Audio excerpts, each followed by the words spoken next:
పోరాడదాం విద్యారంగ సమస్యల పరిష్కారం అయ్యే వరకు విడుదల చేయాలి. పెండింగ్ లో ఉన్న స్కాలర్షిప్ రియంబర్స్మెంట్ విడుదల చేయాలి.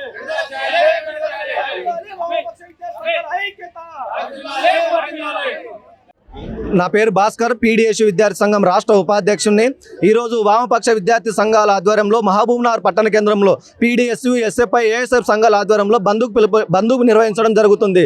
బంధు ఎందుకోసం అంటే రాష్ట్ర వ్యాప్తంగా ఏవైతే పెండింగ్లో ఉన్న స్కాలర్షిప్ రియంబర్స్మెంట్ విడుదల చేయాలని, అట్లాగే ఈ తెలంగాణ రాష్ట్రంలో విద్యాశాఖ మంత్రి ఇప్పటివరకు ఈ రాష్ట్ర ముఖ్యమంత్రి నియమించలేదు కాబట్టి వెంటనే విద్యాశాఖ మంత్రిని నియమించాలి. ఎందుకోసం అంటే విద్యనే నేడు చాలా కీలకమైనటువంటి సమస్య కాబట్టి ఈ విద్యనే నిర్లక్ష్యం చేస్తే మొత్తం కూడా ప్రశ్నించే మెదళ్ళన్నీ కూడా ప్రశ్నించేటటువంటి గొంతులన్నీ కూడా మోగబోయే పరిస్థితి ఉంది. కాబట్టి విద్యారంగానికి అధిక నిధులు కేటాయించి విద్యాశాఖ మంత్రి నియమించాలని మా వామపక్ష విద్యార్థి సంఘాలుగా మేము డిమాండ్ చేస్తూ ఉన్నాం. కేంద్ర రాష్ట్ర ప్రభుత్వాలు విద్యాశాఖను నిర్లక్ష్యం చేస్తారు. ఆ విషయంపై మీ యొక్క సంఘం ఏం చేస్తారు? నేడు కేంద్ర రాష్ట్ర ప్రభుత్వం కానీ రాష్ట్ర ప్రభుత్వం కానీ కేంద్ర ప్రభుత్వం ఎన్ఈపి 2020 తీసుకొచ్చి మొత్తం ప్రభుత్వ పాఠశాలని కూడా మేమంతా కొత్త అంగు ఆర్భాటాలతో నిర్మిస్తామని చెప్పి ఏదైతే నూతన జాతీయ విద్యా విధానం ఉందో దాన్ని తీసుకురావడం వల్ల మొత్తం ప్రభుత్వ పాఠశాలను కూడా మూతపడే పరిస్థితి ఉంది. ఒకవేళ కేంద్ర గవర్నమెంట్ మీరు నిజంగా ప్రభుత్వ విద్యా వ్యవస్థ మీకు చిత్తశుద్ధి ఉంటే ఏదైతే కేంద్ర బడ్జెట్లో 10% నిధులు కేటాయించాలని లేదా జీడీపీలో 6% నిధులు కేటాయించాలని ఏదైతే ఉందో అది వెంటనే కేటాయిస్తేనే ఈ దేశంలో మా నాణ్యమైనటువంటి విద్య ఉంటుంది. రాష్ట్రంలో కూడా రాష్ట్ర గవర్నమెంట్ కేసీఆర్ ఉన్నప్పుడు 6% ఇస్తే కానీ ఇప్పుడు రేవంత్ రెడ్డి వచ్చి 7% చేసిండ్రు. మేము 7% కనీసం అన్న 30% నిధులు కేటాయించాలని ఉన్నా కనీసం మేము అడిగేది 20% అడుగుతున్నాం. ఈ 20% నిధులు కేటాయించి ప్రభుత్వ విద్యారంగ మొత్తాన్ని కూడా బాగు చేయాల్సిన బాధ్యత ఈ ప్రభుత్వం మీద ఉంది. కాబట్టి వెంటనే విద్యకు అధిక నిధులు కేటాయించాలని చెప్పి మేము విద్యార్థి సంఘాలుగా డిమాండ్ చేస్తా ఉన్నాం. విద్యార్థి సంఘాలు ఇన్ని పోరాటాలు చేస్తున్నా కనీసం విద్యపై ప్రభుత్వం ఎందుకు నోచుకోలేకపోతుంది?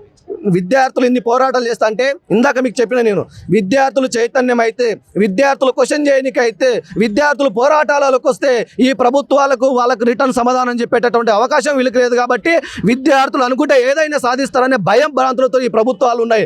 అందుకే నిజంగా వీళ్ళంతా కూడా విద్యారంగానే చాలా నిర్లక్ష్యం చేస్తున్నారు. మీరు చూసుకోండి, ఏ ప్రభుత్వం వచ్చినా విద్యారంగం పట్ల నిర్లక్ష్యం ఉంది. ఎందుకోసం అంటే విద్యార్థులు ప్రశ్నిస్తే ఈ ప్రభుత్వాలు కూల్తామనే భయం వీళ్ళకు ఉంది. కాబట్టి విద్యారంగం పట్ల వీళ్ళంతా నిర్లక్ష్యంగా ఉన్నారు.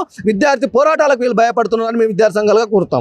మీరు చెప్పండి, గవర్నమెంట్ పాఠశాలలో కానీ ఈరోజు ప్రధానమైన సమస్య ఏంటంటే ప్రభుత్వ పాఠశాల కళాశాలల్లో ఉన్నటువంటి మరుగుదొడ్ల నిర్మాణం కానీ, మూత్రశాలలు, అదేవిధంగా పిల్లలకు జూన్ 12 పాఠశాలలు ఎట్లయితే ప్రారంభమిస్తామో అదే రోజు 2 జతల బట్టలు మళ్ళీ పాఠ్యపుస్తకాలు కూడా 100% ఇచ్చి న్యాయం చేయాలనే డిమాండ్స్తోనే ఈరోజు వామపక్ష విద్యార్థి సంఘాలు కూడా అన్ని తెలంగాణ రాష్ట్ర వ్యాప్తంగా బంద్కు పిలుపునివ్వడం జరిగింది. ఆ రోజు కార్పొరేట్ విద్యా సంస్థల వేలకు తీసుకొని పాఠ్యపుస్తకాలు, దుస్తులు ఏ విధంగా ఇచ్చిస్తారో ప్రభుత్వ పాఠశాలలో జూన్ 12 ప్రారంభం రోజే పాఠ్యపుస్తకాలు 100% 2 parts ఇచ్చి 2 జతల బట్టలు ఇస్తేనే ప్రభుత్వ పాఠశాల కళాశాల విద్యార్థులకు న్యాయం జరుగుతుందనే డిమాండ్స్తోనే ఈరోజు ప్రధానంగా మేము బంధుకు పిలుపునివ్వడం జరిగింది. సమస్యలు పరిష్కరించకపోతే ఈ రాష్ట్ర ముఖ్యమంత్రి కూడా ఒక ప్రభుత్వ పాఠశాల, ప్రభుత్వ కళాశాల చదువుకున్న వ్యక్తిగా ఈ సమస్యలన్నీ తెలిసిన వ్యక్తిగా మేము కూడా ఒక మర్యాదపూర్వకంగా మేము ఆయన రిక్వెస్ట్ చేస్తున్నాం.